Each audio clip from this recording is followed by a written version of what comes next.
One tackle, waiting on, one tackle, saying goodbye to today. Mitch Schwartz and Orlando Brown on Locked On Chiefs. From the land of the free and the home of the Chiefs, this is the Locked On Chiefs podcast. Welcome back, folks. It is an interesting day today. Linemen present and past. We're going to talk about the depth that goes for each of these players as we get into it today on Locked On Chiefs, part of Locked On Podcast Network, your team every day, everywhere. Thanks for making us your first listen. Check out another Locked On show for your second. I'm Ryan Tracy, the founder of Rogue Analytics and Performance Consulting, as well as NFL 33 and RGR Football. And there's a lot to talk about when it comes to offensive tackles and Kansas City, so we were going to be getting into that. A little bit of news that we were kind of surprised about. I'm Chris Clark. You can find me over at Chiefs Corner. Really kind of surprised that this retirement announcement came out today. Yeah, I'm not sure what spurred it. I wasn't expecting it either. I mean, not today anyway. I think my reaction when it first happened and we understood what the surgical intervention was going to be needed is that Mitch Schwartz wasn't going to be able to play again. Now, if you're the player, you got to hold out hope. So for Mitch Schwartz to get to the point today to say, hey, that's it. It's a career. I'm going to call it. You have to think that he's exhausted all possibilities. We've seen him train. We've seen him work out. So while it caught me off guard today, I can't see overall that I expected anything else to be the final verdict. Did you? No, I don't think I ever expected him to play again. With 2 years out of the league at this point, I don't think that was ever going to be a realistic option. And it sounds like based on his retirement sentiment or his retirement statement, that he is still dealing with injuries or still dealing with, nerve damage in his legs and still dealing with that. And he may deal with it for the rest of his life. Yeah, it's significant. And it's something that, when you're trying to push through recovery and you're trying to train and you're trying to really make that big comeback, you don't really want to talk about that to the public. You don't want to focus that or let other people focus on it. But it is part of life in the NFL is that guys deal with pain all the time. And Mitch certainly put in his years on the field. And I think it just got to the point where losing the weight helped him. Getting back in shape helped him. A lot of the work helped him, but it's still not anything that, like he said in his post, and folks, you can see it on social media. I retweeted it on my account as well. To have him say, this is just something that is going to be continual and has been continual. That level of pain is tough to deal with. Yeah, it absolutely is. And I think that you start looking at what he was able to do in his Chiefs career and really in the NFL in general. And there's an argument to be made. He was the best the best tackle in football when he was playing. Yeah, you can certainly left make or that right. argument. Certainly right. You could make the argument overall as well. Yep. Yeah. And so 4-time All-Pro, Super Bowl champion. It just accolades go on and on. He absolutely deserved to be in the Pro Bowl every year he was in it. He deserved all the accolades he got, and he probably deserved more than he actually got at times as well. So, he is always going to be in one of my fondest Chiefs memories, and that is watching, pretty sure it was Eric Fisher and Patrick Mahomes and Mitchell Schwartz running down the field when they knew they won the Super Bowl. So, that's always going to be fun. Yeah, I mean, and let's take that a step farther. This team doesn't win a Super Bowl without Mitch Schwartz, period. Nope. It's the fact. Patrick Mahomes' development doesn't go as smoothly as it did without Mitch Schwartz, in my opinion, either. No, I agree with that. The only caveat I could possibly make is if you find another right tackle that you can plug in that's top 5 in his position. And good luck. Yeah, exactly. I mean, that's really what it comes down to is it's either going to be Mitchell Schwartz or a top 5 guy to be able to have the kind of trajectory that Patrick was on early in his career. And at that point, to celebrate Mitch Schwartz at this point, I will say too that it isn't over. This is a guy that is already working with Robert Mays on the Athletics flagship NFL podcast. You guys can check that out after you finish listening to us as well. And I think what Mitch brings to that particular show is just an inkling of what he can do overall. I expect some podcast video work. Mitch, if you're looking for something, we have a YouTube channel here. We have a YouTube channel on RGR. Like, there's plenty of room, buddy. We can help you out with that. But I also want to know your thoughts, because I think eventually he could become a guy that replaces the Booger McFarlands of the world on major broadcasts, if not in the booth, but as the analyst outside of it. Yeah, I think he definitely has that type of personality. And I think that you see what he was able to do with his cooking and taking that to social media. And I know it's not the same thing as football, but it just shows that he has the personality to be able to go in a wide variety of different directions. And I think that he has a very good football mind. So I do think that he has a possibility of becoming an analyst in the near future, and someone that probably people would like a little bit more than maybe the guy you mentioned. Maybe. You never know. There's also a couple other things that I think we should prepare for Mitch Schwartz's future, but also like how it can help Kansas City still. I think there's a wrinkle for that. We'll talk about that after this. I want to tell you about our friends over at Built Bar, and this is Ryan's favorite flavor, except for they turned it into a puff bar. So it's even more delicious than it was before. Yeah. From the people who invented healthy and tasty comes the latest gift to your taste buds. You probably tried the amazing coconut brownie chunk Built Bar, which, like I said, is Ryan's favorite. Your friends at Built Bar have given you the coconut brownie chunk puffs treatment. You need to go check this out. Stop drooling and listen. They're good for you. Low calorie, low sugar, high protein, and all delicious. Coconut brownie chunk puffs are only here for a limited time. Go to built.com now to make sure you don't miss out. They're going to fast because they taste amazing. All Built Bars are made with collagen protein, which your body absorbs more efficiently and provides tons of health benefits. Eat something that tastes good and is good for you.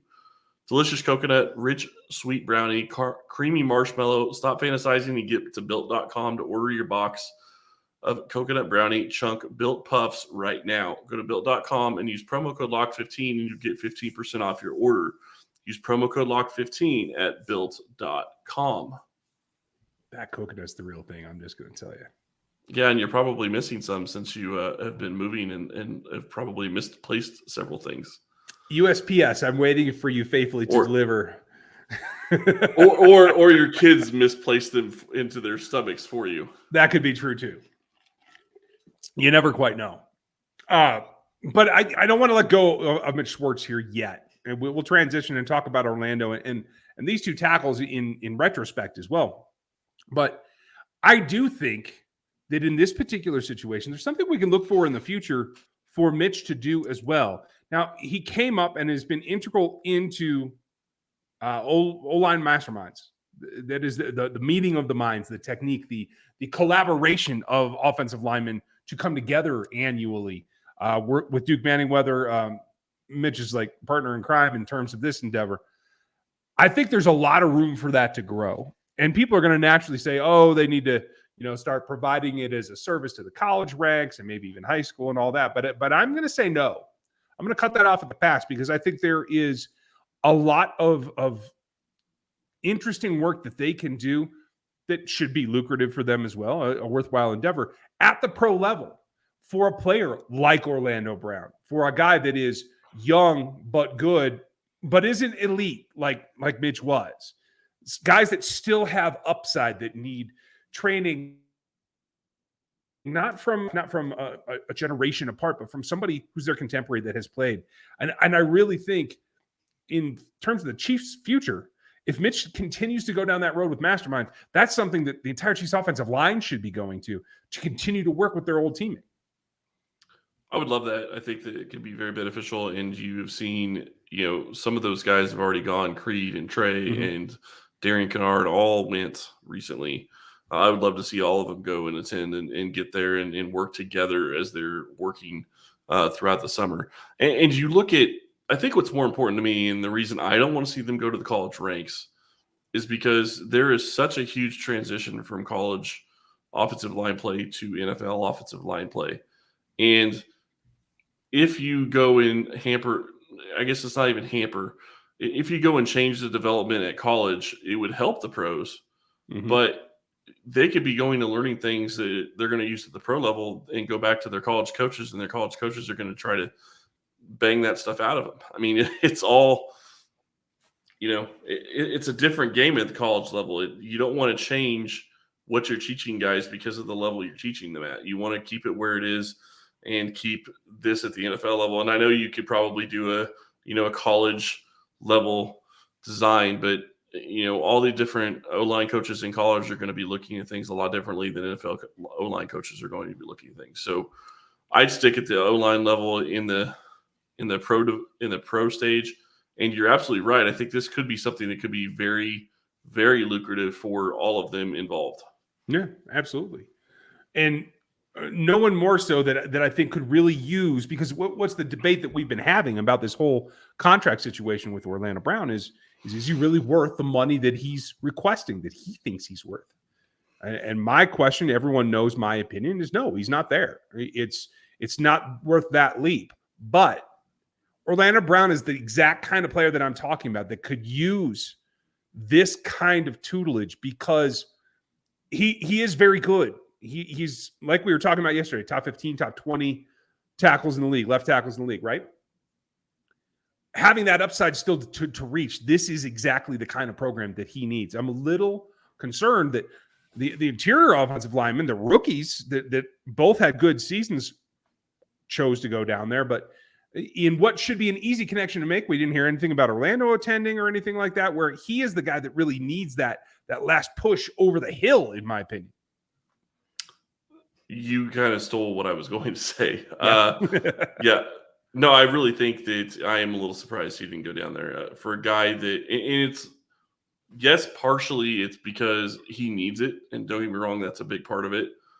But maybe even the bigger part of it for me is he's trying to maximize his next contract as much as he possibly can, knowing that he attended something like that and knowing that he's working that diligently, because they're going to make you work down there.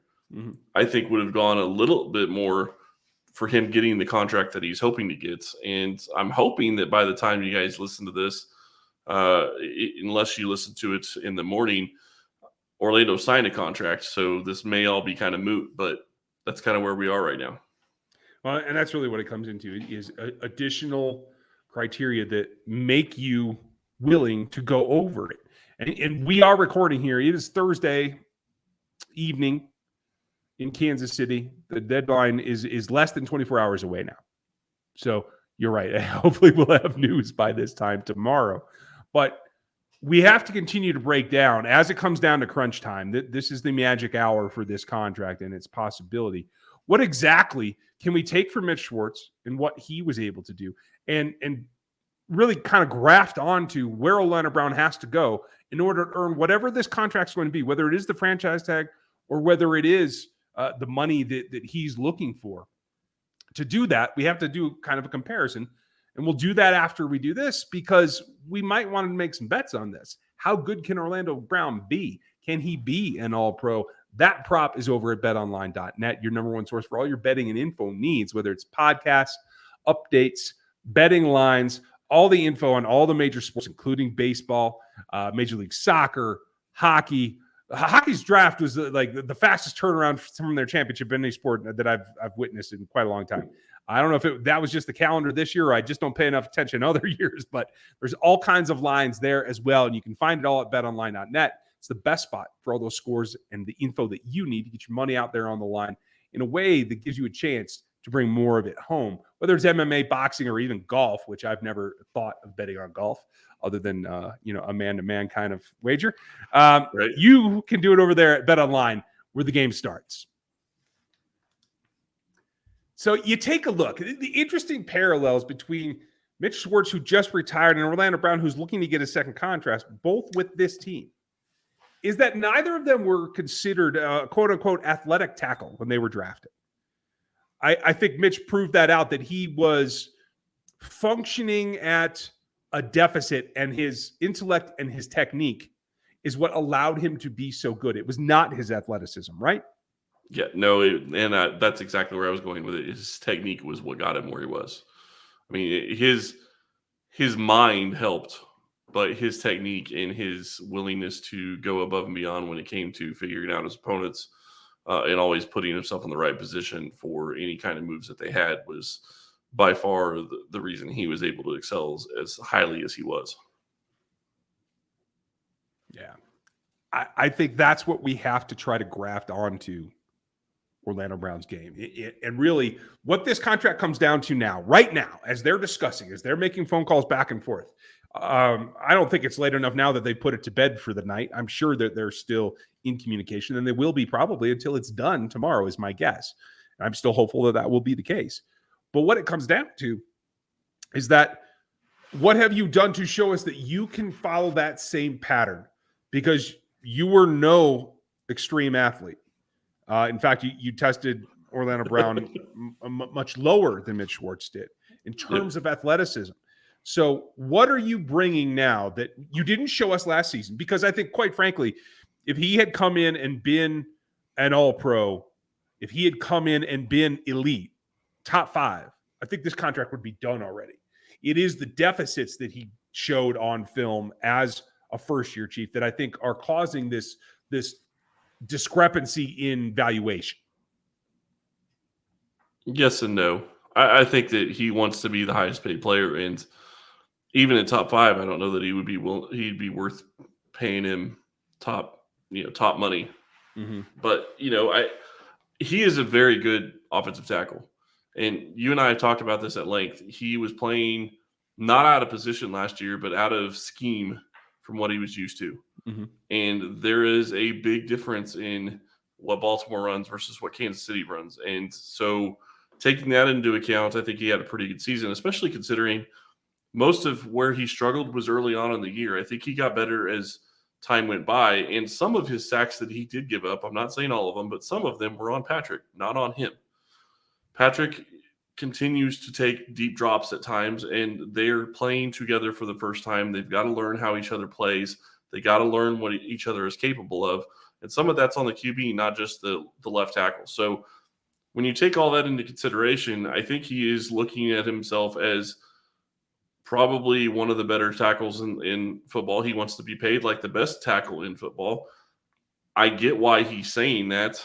But in negotiations, you try to ask for more than what you really want. So the question is it going to come back to maybe a more realistic figure with Brown, or is he going to stick to, I want to be the highest paid left tackle in football? I saw a report today, and I don't know how much credence to give it, but he wants $25 million a year. If that's the case, then the deal doesn't get done. So, no.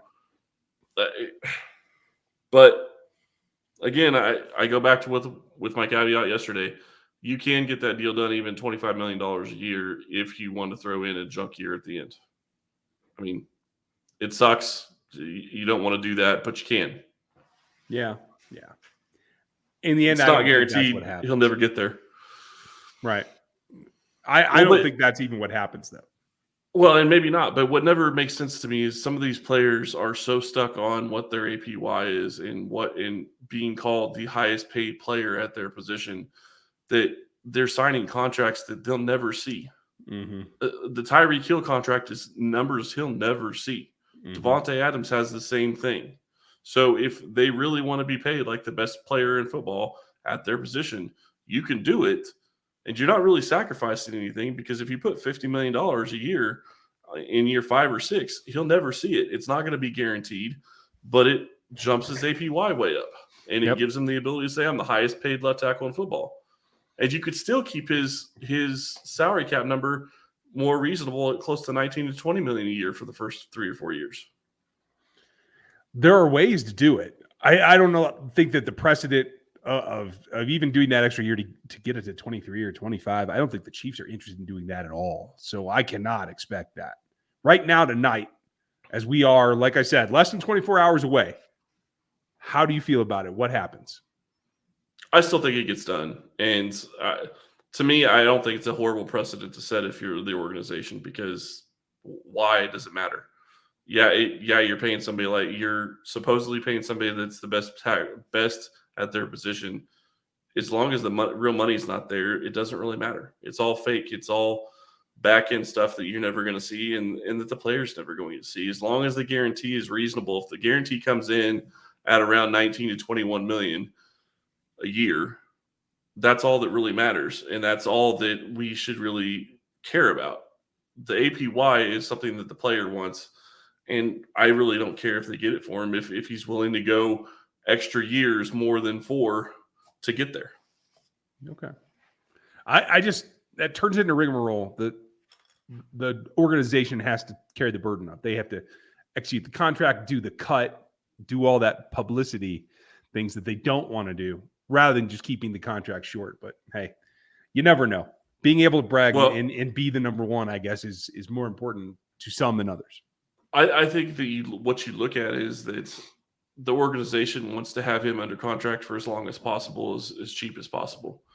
And so they're probably not wanting to do a 3 or 4 year deal to begin with. So to me, a 5 or 6 year deal where the 6 years of throwaway is not a huge deal. They're going to have to make a move probably after year 3 anyway, because the market's going to get reset. Yep. And that's the reality of it. And what we don't know is, how is Orlando going to play in the next 3 years? Is he going to get to a point where he is topping out, where he's close to a top 5 left tackle? And I do think he has the ability to get there if he can get his feet right and he can get his technique right, and he works on what he needs to work on. Mm-hmm. He has talent. He has something you can't teach in this size that allows him to be able to be a top left tackle if he can get the rest of it right. That's fair. And time will tell how much they're willing to invest in that process to get him there. So, folks, we will have an update for you. This is our Friday show. If something does pop, we will let you know. First, we'll break down all the numbers, because good Lord knows that I can't do that. So we'll get there for you when we know the details of the Orlando Brown situation. But cheers one last time to Mitch Schwartz and his contribution to this organization and this career in this league overall. We would like to know what you think of Mitch Schwartz, as well as this situation with Orlando Brown. Leave it in the comments on YouTube. Want to know, is Orlando worth it? Would you do the dead year just to let him brag? That's what I want to know. As well as any other thoughts, if you would leave those, especially in the Spotify reviews and the Apple Podcast reviews, we would appreciate that. Let us know how we're doing and what you'd like to hear as we get ready for training camp. That is coming up as well. Thanks for spending your time with us today. We'll have breaking news if it occurs, and we'll talk to you on Monday.